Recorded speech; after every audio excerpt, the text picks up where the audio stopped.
Allah, makasih. Salam. Allah. Makasih Ustaz. Allah. Bang. Nah, ini Abang Jal nih. Allah.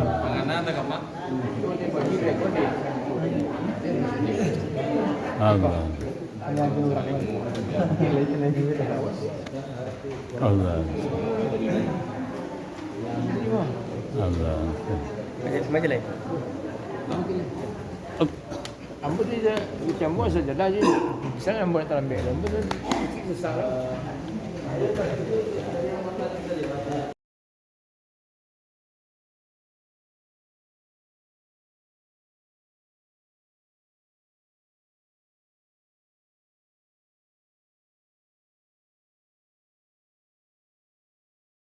أمامه وقال الله تعالى في القرآن الكريم أعوذ بالله من الشيطان الرجيم بسم الله الرحمن الرحيم سأصليه سقر وما أدراك ما سقر لا تطغي ولا تذر لواحة للبشر Sadaqallahu azim. Bapak-bapak dan ibu-ibu jemaah subuh yang dimuliakan Allah Subhanahu wa taala, bersyukur kita kepada Allah Subhanahu wa taala, alhamdulillah kita masih diberikan oleh Allah nikmat hidup sehingga kita masih bisa untuk bernapas. Kita masih diberikan oleh Allah nikmat sehat dan kita masih diberikan oleh Allah nikmat hidayah iman. Amin. Sehingga kita dapat melangkahkan kaki, mengayunkan tangan menuju rumah Allah dalam rangka kita berubudiyah kepada Allah Subhanahu wa taala. Kenapa dan Ibu? Kita ini tidak cukup dengan mengucapkan kalimat alhamdulillah ketika kita diberikan nikmat oleh Allah, tetapi juga kita implementasikan, kita buktikan dalam bentuk kita beribadah kepada Allah Subhanahu wa taala. Mudah-mudahan kita sebagai hamba Allah yang beriman dan bertakwa kepada Allah menjadi hamba yang selalu mensyukuri nikmat Allah. Kita sampaikan kepada junjungan Nabi kita, yaitu Nabi Muhammad sallallahu alaihi wasallam. Allahumma salli ala Muhammad wa ala ali Muhammad. Bapak dan Ibu jemaah yang dimuliakan Allah, biasanya awak mungkin hari Jumat itu awak selalu membaca surah Sajadah. Tadi lupa mungkin Ustaz, awak belum manusia bu. Kadang-kadang itulah namanya awak manusia bu. Itu lupa. Itulah kodrat awak sebagai manusia. Kita sama-sama memaafkan aja awak. Itu kan tidak perlu wajib dari Ustaz. Jadi tidak masalah. Jadi mudah-mudahan akan datang besok bisa terkenal. Kalau dapat sama-sama mengenang siapa, sama-sama mengingat ada. Bapak dan Ibu jemaah yang dimuliakan Allah, pagi ini kita angkatkan tema orang-orang yang dimasukkan Allah ke dalam neraka sakar. Ba'a mangkonya itu dia judul dia awak. Dek kerana kini kolam banyak mana manusia dan lalai padu. Ndak namu beribadah kepada Allah, merasa hidup di dunia ko hidup dan salah orang-orangnya. Ada yang merasa diri mundur-undur untuk beribadah kepada Allah. Padahal betapa banyak peringatan Allah di dalam Al-Quran supaya awakku menjadi hamba Allah yang bertakwa, menjadi hamba Allah yang beriman dan bertakwa kepada Allah Subhanahu wa taala.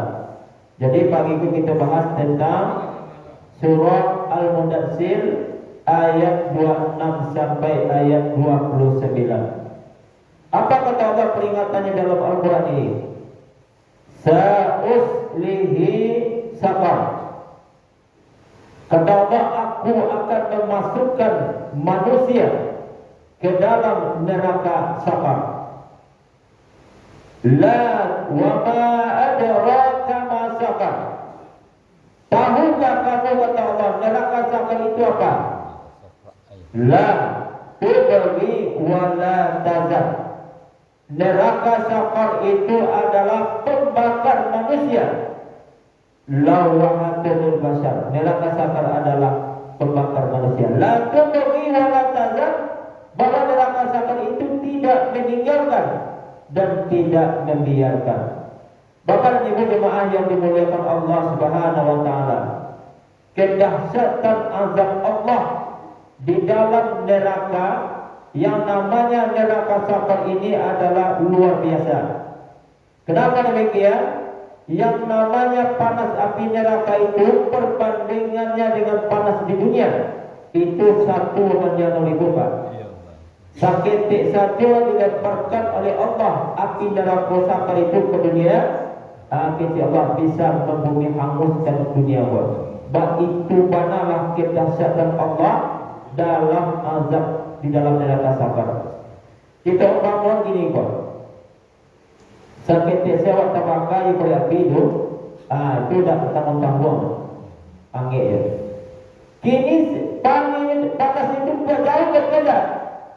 Beda di mana? Sampai 6.000 kalau seketik saja dilemparkan oleh Allah api neraka ke dunia, bisa hangus bumi kok Pak Ibu. Baik itulah Allah menggambarkan azabnya di dalam neraka. Tapi dah banyak banget peringatan Allah itu, tapi kadang-kadang diabaikan oleh kebanyakan manusia. Tapi Pak Ibu di masjid iman ketapi Allah, dia dapat. Mudah-mudahan selalu istiqomah sampai selesai bulan Ramadan. Maka tidak kini berupaya untuk mendapatkan malam Lailatul Qadar. Malam tadi kita angkat tema tu malam Lailatul Qadar. Cuman semua khawatir jadi Pak, kau dia lagi judul malam Lailatul Qadar dah sudah 10 ustaz yang lain bagi tema tu. Jadi ada sebenarnya 2 kali gitu. Ya lah bu. Malam Lailatul Qadar lah jangan ya. Lalu ustaz yang membahas. Alah Pak. Beda dong. Mereka kasih mau cetek tu. Jadi kalau malam Lailatul Qadar itu apa Ibu? Memang di dalam hadis Rasulullah itu Allah rahasiakan malam Lailatul Qadar. Kalau seandainya ditakdir di Allah memang malam 21 atau malam 23, mungkin awak rami mana saja buat. Samalam itu rami dari mulai maghrib sampai subuh i'tikaf awak di masjid menunggu turunnya malam Lailatul Qadar itu.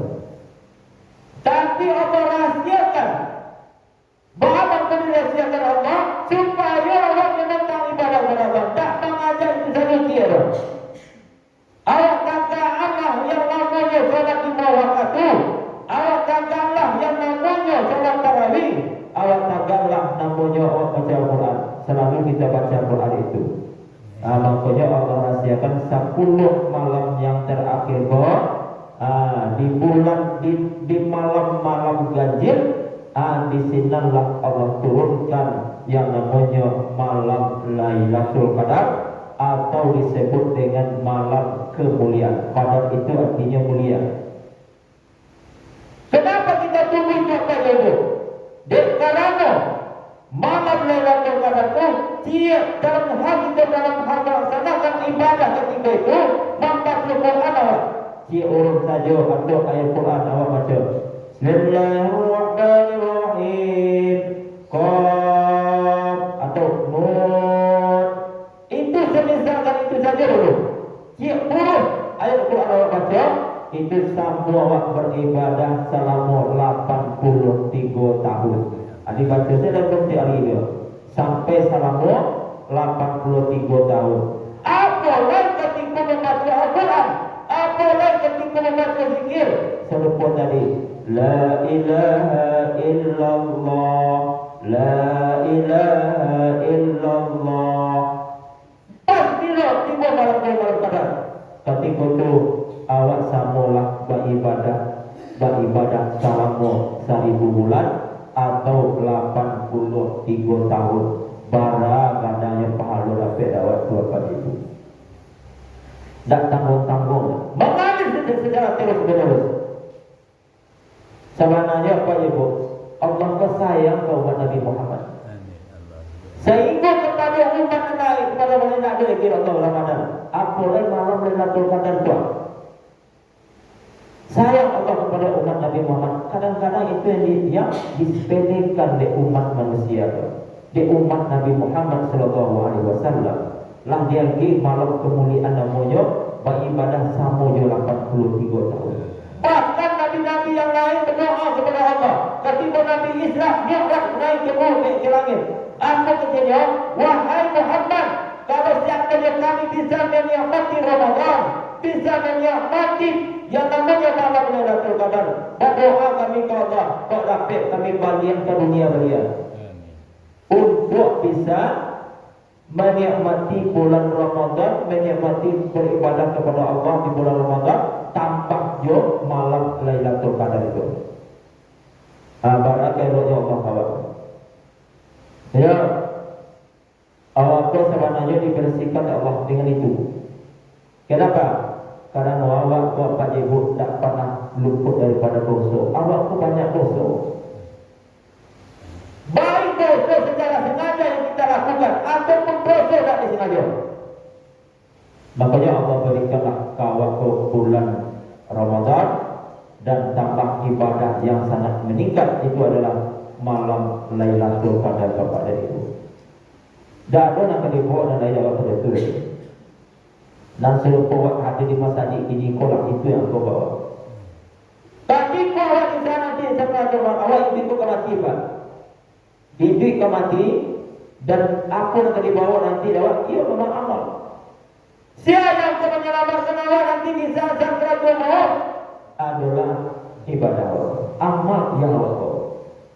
Makanya let percaya Pak Ibu, nan taat ibadah kepada Allah serupa awak Pak Ibu ini kok tibalah ajal dari Allah, dipanggil oleh Allah, datanglah malaikat Israel, awak adu ibadah. Assalamualaikum bulan, waalaikumsalam, tersenyum dengan datanglah ibadah waktu awak dan menyelamatkan awak. Makanya di dalam Al-Quran dari surah An-Nazi'at Pak, di bulan tadi di surah An-Nazi'at, awak ko ada dua yang dicabut nyawa awak oleh malaikat. Dan pertama je lunak, lemah lembut, dan kedua adalah dengan keras. Mana dia? Wan-nazi'ati gharqa, wan-nasyiqati nashta. Demi malaikat yang turun dari langit dengan mencabut nyawa dengan lemah lembut, dan demi malaikat yang turun dari langit mencabut nyawa dengan keras. Itu dua. Jadi jangan khawatir awak. Awak lakukan ibadah kepada Allah itu diberikan oleh Allah, dicabut nyawa itu dengan lemah lembut dari malaikat Israel. Tapi bagi yang tak ibadah dengan baik dan tak do ibadah sholat malam, itu akan dicabut nyawa di Allah dengan keras. Itu saja.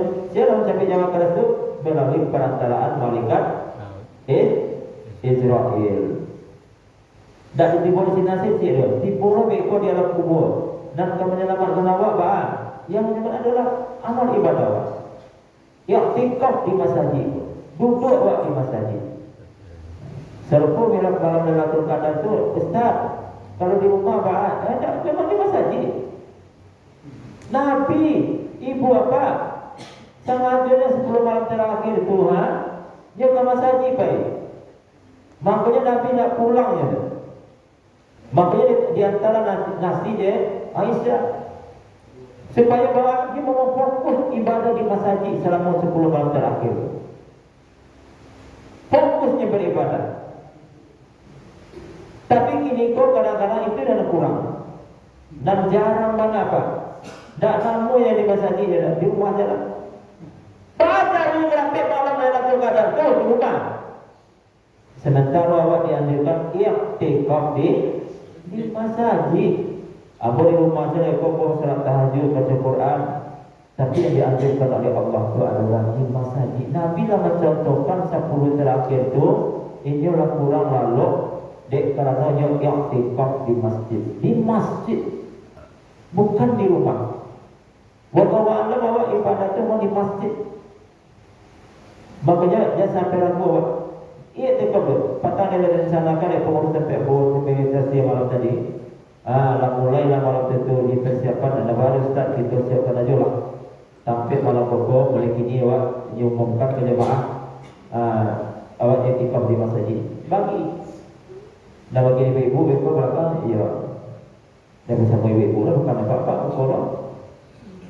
Tapi tentu kalau dapat buat anak, dibuat anak. Biar lalu anak dia ada salah ya. Pas di malam turun yang namanya malam Lailatul Qadar itu sudah dapat pahala yang kadang. Bapak yang berjemaah di mana Allah Subhanahu wa taala. Kita balik cerita tadi itu. Ketika di dalam Al-Qur'an tadi ada nama kata-kata la tubghi wa la tazar. Tidak meninggalkan dan tidak membiarkan. Kata Imam Al-Ghazali dalam tafsirnya yang mengintian itu. Yang dimaksud dengan tidak membiarkan dan tidak meninggalkan orang-orang yang diazab di Allah di dalam neraka sakar, kemudian diberikan wujud yang sejelek-jelek rupa, seburuk-buruk rupa, kemudian yang diazab, dibakar dan hancur tubuhnya. Lalu dia mati tak. Setelah hancur dikembalikan lagi wujudnya, kemudian diazab, dibakar. Begitulah kedahsyatan panasnya api neraka di dalam neraka sakar. Tak tanggung mengingat itu kalau bisa membayangkan. Makanya bapak dan ibu jemaah yang dimuliakan Allah, siapa akan dimasukkan di Allah ke dalam neraka sakar itu. Mudah-mudahan awak tak termasuk golongan orang yang dimasukkan Allah ke dalam neraka sakar. Siapa yang dimasukkan Allah? Nang pertama bukalah surah Al-Mudaththir ayat 3. Dikatakan Allah yang pertama adalah lam nakuna minal musallin. Orang yang dimasukkan di Allah ke dalam neraka sakar itu adalah orang yang tidak melaksanakan ibadah salat kepada Allah. Jadi kalau orang yang tak sembahyang, Pak, yang tak solat, tampaknya di dalam neraka sakar. Tak ada gunanya di dunia kau kalau tak sembahyang. Tak ada gunanya. Barang kalau tak ada gunanya, bisa dapat azab Allah. Kalau sudah puluh lagu itu. Sebatang pohon daunnya rimbun, lebat bunganya semuanya, walaupun hidup 1000 tahun, kalau tak sembahyang apa gunanya? Walaupun hidup 1000 tahun, kalau tak sembahyang apa gunanya? Tak ada gunanya. Makanya kita Imam Ghazali awakku adalah salat yang awak pelajari sama adalah as-salatu imanuddin. Salat itu adalah tiang daripada agama. Caranya dakwah untuk menegakkan amal ibadah yang lain. Sementara salah satu tidak didirikan. Siapa yang kini membaratkan awak membangun bangunan rumah atau masjid kau tak ada tiang, mereka mungkin tak ada yang awasnya ada tiang tu Pak. Tak mungkin Sementara yang tiangnya tak ada. Makanya mantapkanlah ibadah salat kita dulu. Mantapkan amal ibadah salat kita. Kita kuatkan yang awak tadi buat. Baru nanti kita bisa lah membuat ibadah-ibadah yang lain. Ada artoknya, ada lotengnya, ada salat sunnahnya, ada ibadah puasa sunnahnya, ada ibadah zikirnya, ibadah baca Qurannya. Kalau fondasinya itu, tiangnya itu kalau mantap. Bapak dan Ibu yang dimuliakan Allah. Kece Imam Al-Ghazali itu ada 3 tipe orang yang salat. Yang pertama kece beliau ada orang yang memang betul-betul tak salat. Ia memang tak salat yang kerajaan. Memang tak salat.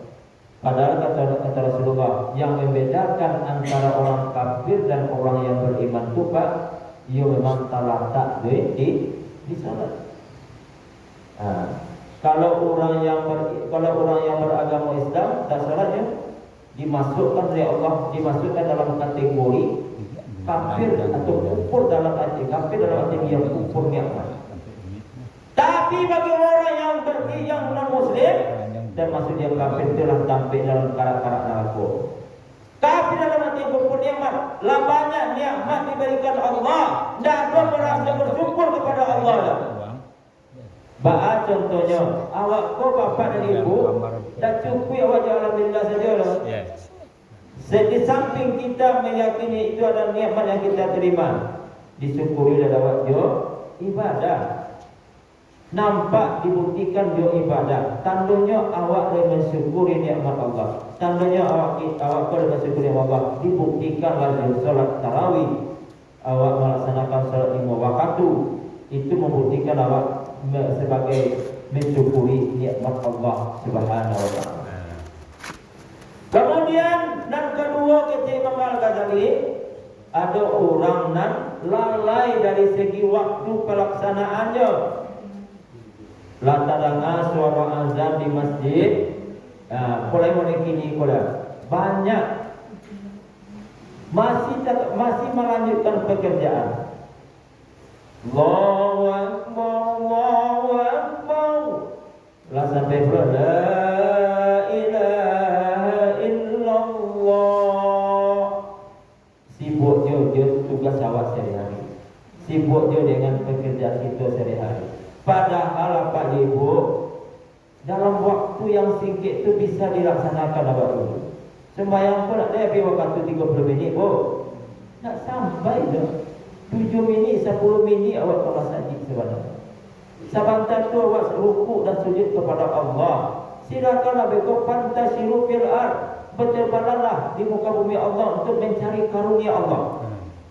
Sebentar diminta oleh Allah untuk rukuk dan sujud kepadanya. Tapi kadang-kadang itulah yang terabaikan. Jadi kalau awak berencana, jangan sampai ditinggallah yang namanya ibadah solat yang 5 waktu juga. Jangan sampai tertinggal ya awak. Jangan sampai dilalaikan ya awak. Ya, dulu nak lalai dari segi meninggal awak. Ada dan sembahyang itu di kerajaannya sekali seminggu ya, di Jumat. Ada yang kerajaannya sekali setahun ketika Idul Fitri. Sedangkan orang ikut takbirannya satu orang saja. Itu namanya sama yang memperolok-olokkan Allah. Tidak sebenarnya menghambakan diri kepada Allah. Dan sebenarnya bapak ibu asal bapak ibu kini kuat. Itu nama suatu sebenarnya menghambakan diri kepada Allah. Itu dunia ke sebentar. Nabi Muhammad barang hebat. 63. Kalau ada api umur 3 sampai 70, 80, 80 sedikit ada Allah. Ada tapi apa je Pak? Dek karenanya selalu mengalaikan mengulur-ulur waktunya. Kadang-kadang lain sembahyang, kadang-kadang tidak.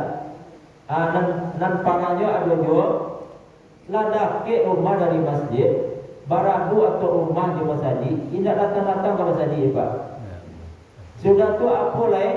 Kalau umur 50 dia pergi peringatan di Allah ni. Peringatan lagi di Allah. Dia pergi penyakit stroke.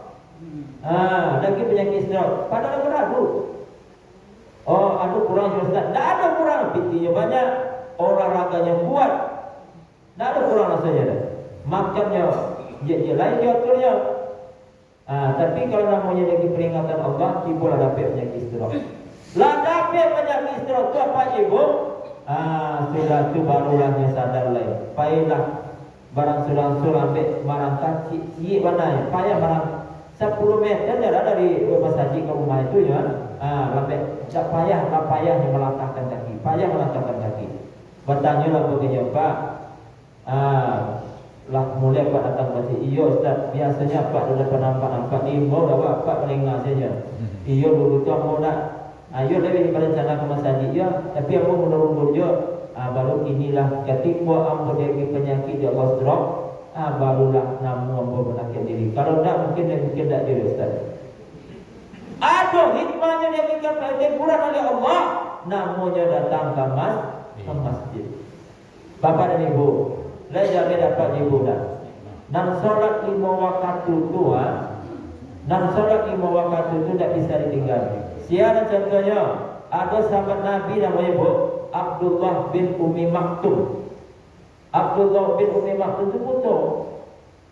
Butuhnya bu. Sehingga untuk ke masjid kau payah pada sedesek masjid. Diboleh bayangkan awak buat pinjam atau dalam bahagi kira-kira. Makanya ketika itu beliau acuk taranton kaki, sudah tu tersungkur ke tanah, berdarah. Suatu ketika dia datang ke masjid, dia sampaikanlah ke Nabi, ya Rasulullah, tidak ada keringanan bagi hamba ya Rasulullah. Kalau Nabi dulu memang cari ketika Nabi itu salat imam, sudah tu cari mau ke belakang itu. Assalamualaikum warahmatullah. Assalamualaikum warahmatullah. Jadi sebulan di bawah. Ketika itu nyeketian ada Abdullah bin Umi Maktum. Ya Rasulullah, ambo butuh, ambo tak bisa datang ke masjid. Lain ada dispensasi atau rukhsah ada. Apa jawab Rasulullah ketika itu? Wahai Abdullah bin Umi Maktum, tanangkan surat ke rumah. Lah ya Rasulullah, kalau dulu dia macam dicari tampil dan tinggi pak. Dia tibuki si siapa mengumandangkan Bilal bin Rabah, si Bilal mengumandangkan azannya, dia tibuki. Di kalian suara, ada terangan ada ke Nabi. Lah ya Rasulullah, kalau sampai suara azan ke telinga kamu, makanya tidak ada keringanan bagimu untuk tidak melaksanakan sholat berjamaah di masjid. Bab itu Nabi menginginkan secara keras kepada para sahabat untuk melaksanakan sholat di masjid walaupun ini dalam keadaan hukum. Itu mana? Makanya dia sampai awak menalaikan dan sampai awak itu meninggalkan ibadah sholat.